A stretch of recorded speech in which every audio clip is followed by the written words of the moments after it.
Welcome to Coached Soul, a podcast for a better you. Here's your host, Steve Hudgens. Hey, welcome back to the show. I'm Steve, your host. I'm a licensed professional counselor here in Tulsa, Oklahoma. This podcast is about how to be a better you.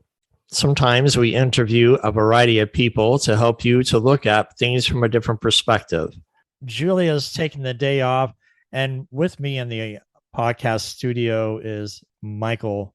Michael's a PCT tech who is at the emergency room there at St. John's in Tulsa, Oklahoma. Mike is a great friend. We go to the same place of worship, and that's how we kind of met. You know, Mike, when I was in ICU, I had a conversation with my doctor, and he received a text message about a nurse who was a military veteran who committed suicide. Do you know much about that situation there? Just a little bit. I don't know all the details, but all I know is that he was a great guy, loved people, loved life. He just, loved being around people, period. Would come across each other, in the morning. He would work late at night and I would come in that morning, or vice versa, where when he comes in the afternoon and I come in the morning, or leave in the morning and I would come in the morning. But anyways, every time I ran across by him, just happy, full of life and joy, always like, "Hey, Michael, how you doing?" And I said, "Hey, I'm good. What's going on?" He says, "Oh, nothing." That's how we would come across each other doing work. And so when I heard about the suicide, couldn't believe it. Like I was really in shock. And I just, I wonder why or what happened or what caused this incident.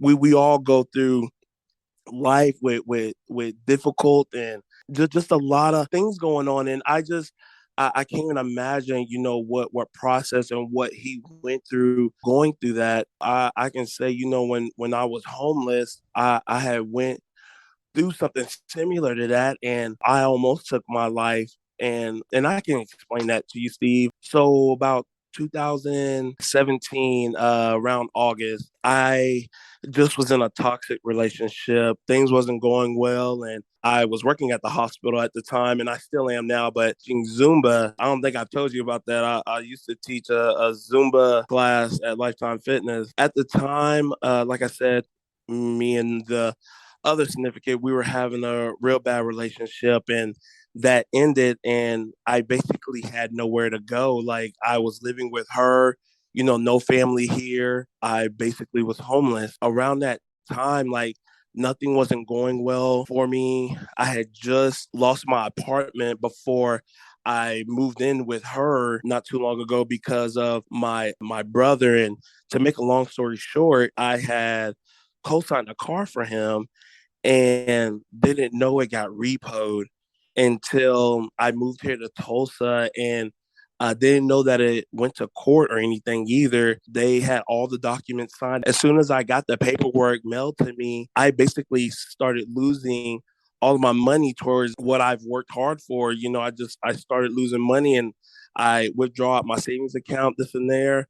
They basically took 35, I think they said it took 35% out of my check. So me think, I make this big check. Now it's, I have this amount left, and I literally can't do nothing. I can't even pay my bills. I mean, life was just really hard and it was rough. And, at the time I wasn't going to church. When I taught Zumba, like that was my like getaway from everything. Like I thought life was just, so good, that I can just do Zumba and I'm fine. That was like my high, as you can say, my high. When you think about homelessness, there's a stigmatism that's there that people just kind of give up. And, Yeah. a long time ago, there was a guy who they called a man with a golden voice, Mhm. radio disc jockey there in Chicago, who lost his job, lost everything due to alcoholism and drugs, and was on the streets for 10 years Mhm. and was rediscovered. And that's a whole different story. But when it comes down to homelessness, I mean, here you are trying to do a good deed for your brother, and you had no idea that the hardship of financial situation was coming down not only him, but it affected you Yes. in such a way. Yes. When you think about home, what did you do when you were homeless? Did you try to find shelter? What happened? So literally, I would stay in my car if I needed to. And see, this is when I taught Zumba at the time as well. And so whenever I taught class, I would charge my phone and my iPad. I would literally, after I left class, like I would just sit at Lifetime parking lot or go to the hospital in the garage and leave and sit there as well. I try to make it through life. I took a shower there at the gym when I needed to. If I want to watch TV, I would go to like Buffalo Wild Wings and just watch TV and then, just sit back in my car. It was so weird that year because that year it wasn't even hot around August, September, and October of that year. I was really shocked because I just thought about like, oh my God, the heat. The heat is going to be bad for me. I have to leave my car on, to get cool, and I never did have to use the heat, which was like so bizarre. I seriously just made it through. I seriously do not know how like I really made it through, and there's nothing but God that made me get back on my feet. I thank my friend here, Chris Cordray, because he really got me to like get me back up on my feet because I seriously like I think that day before he had talked to me, I was just gonna end my life there. Talked to him that night and told him, I was homeless and like I really had nowhere to go and I thought about ending my life. And he was just like, man, Michael, I got you. Don't worry, I got you. And so him So, doing that, like, oh, go ahead. no, I was wondering, I want to interject here. When you're in homeless, how long did you stay homeless until you let somebody know your condition? For almost, it was 3.5 months. Oh, wow. And that was the longest, yeah. And I seriously, like, didn't know what to do. Like, my mom and dad, they were in Lawton. My brother at the time, he wasn't making ends meet, and my parents were helping him. And so at the time, like I knew that I needed help, but didn't know how to ask. And so it just, I didn't want to seem like I was like sorry, like I wasn't worth nothing, like nobody can help me. And so I seriously didn't know how to ask somebody. I went on faith and asked Chris, could I stay with him for a couple of weeks? Seriously, like that helped me. That lifted me up so much. And oh my gosh, like I don't know how or why I got back on my feet, but I'm telling you, God was there through it all. He was there, and uh, I know the last day when I felt like I was going to end my life, that day I told God like, I'm here, I'm done. Like this is me. Like I need you. I need you so much right now. And I cried. I cried so much. Man, I can't even imagine how much tears I shared. I want to go back a little bit. When you're in this homeless situation, didn't know who to ask. Do you think a lot of times that's what happens to the people that are homeless? They just don't know what to do, who to ask, or how to get back on their feet. Is it You a know, is it a pride thing or for me, it was a pride thing because mm, I've always been this good guy, and mom and dad raised me right, raised me in church, and I was always like this upbeat, good guy, always just fun and full of life. And now I was at my lowest point. I couldn't even get anybody to be happy for me. Like I was just down and sad, like I couldn't do anything. we hear churches say, "Won't you come and we'll help you." What was going through your mind about not asking a church for help? At the time, I wasn't even going at church, and Mm. if I did, I seriously would have asked the church. And if something had happened where they couldn't or they could, I couldn't tell you what I would have done if I did. like I said, if I did ask the church, I would have, but I of course didn't have a church home. I wasn't with anybody, and so yeah, at the time, like I said, I was at my lowest point and didn't know who to turn to. So here you are at your lowest point, not knowing who to talk to, who to turn to. I mean, I can't imagine people like Robin Williams. I mean, here's a famous comedian. Yes. Even recently, Naomi Judd Yeah. Yeah. shot and killed herself. And it's like, I know what you're talking about because when I had that 34% chance of living with cancer, Hmm. a lot of other stuff was hitting me at once. Yes. And I don't want to take away from you, but when you hit that pressure point, you begin to ask yourself, is there a reason to exist? You're right. Like, what was my worth? You Right. know, like I seriously like doubted myself, and I mean for a while, like it just didn't happen, overnight. But I did for a while, even when I taught Zumba, like, and when I was homeless at the same time, like, why? Like, what's my worth here on Earth? Like, what am I doing? You know? But do you think with Zumba, it's music. It gets you Hmm. motivated, it gets you moving fast. Hmm. So that type of movement didn't help? You know what?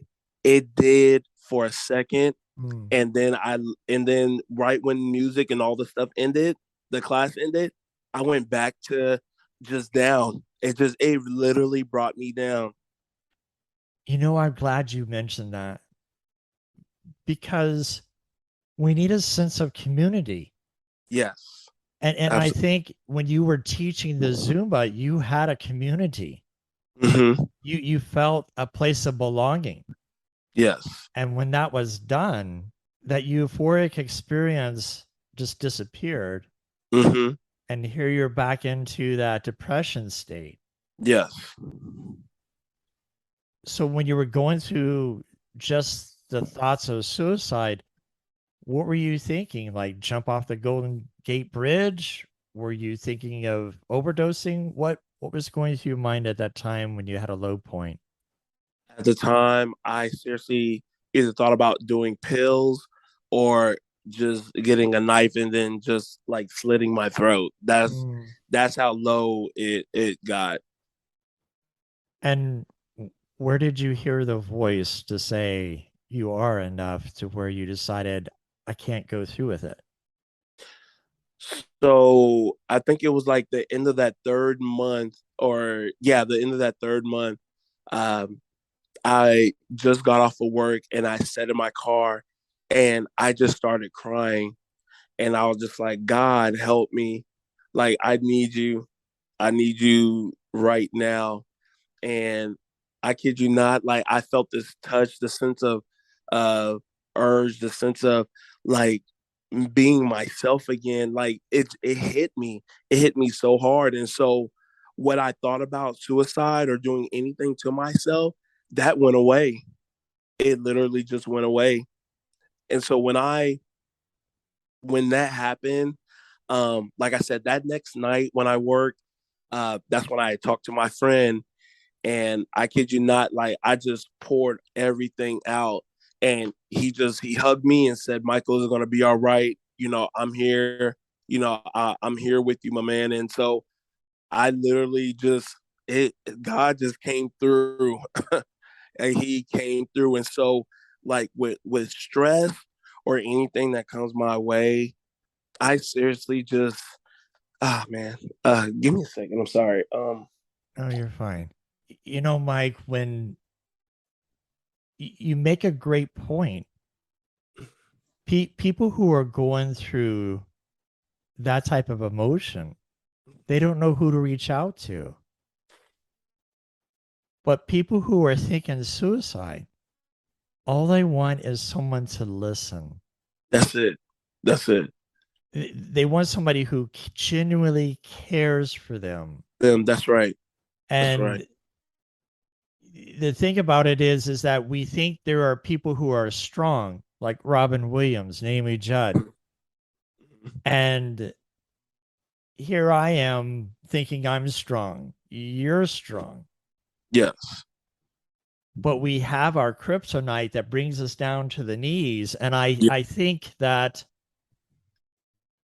that moment that we cry out, you felt the power and the energy of God going through your friend that changed your life. Yes, sir. I absolutely did. And I felt the same way. And when you have to follow through, it's one thing to hear the voice of God and do nothing Hmm. and stay in that position, Yes. but it's an act of faith that you have to move through. Yes. And you have somebody there that had your back. So what happened after Chris says, "Hey, I got your back"? So I had stayed with him and was able to, and I told you that it was 2 weeks, but it was a month to get back on my feet. I literally just started saving here and there a little bit because, like I told you, they took 35% out of my check. And so whatever I did make, I could work as many hours as I want. They took mostly all that check.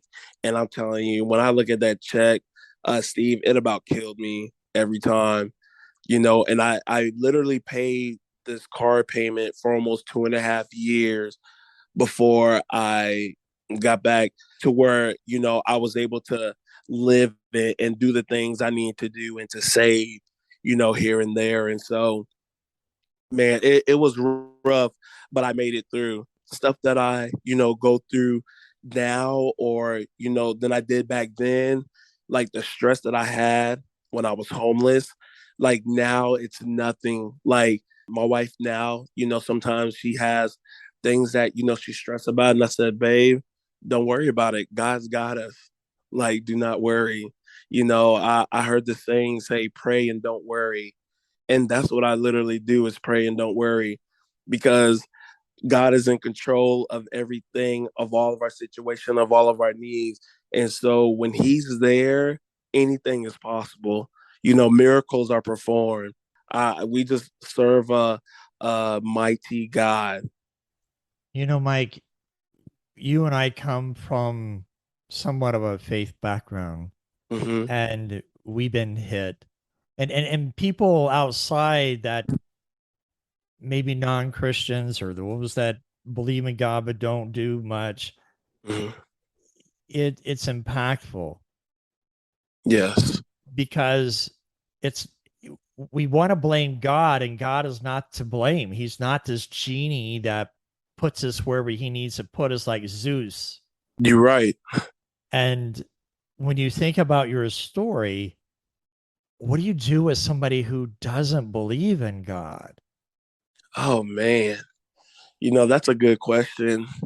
Um, I mean, I would literally tell them my testimony, but you know, like for me and you, it's different because we go to church. But like you said, for a non-believer, um, it wouldn't be hard to tell them that and to get them to uh, what I want to say, get them to believe, But like I said, like we can't make people believe and make people love God the way that we do, the way that we understand, that has to come from them.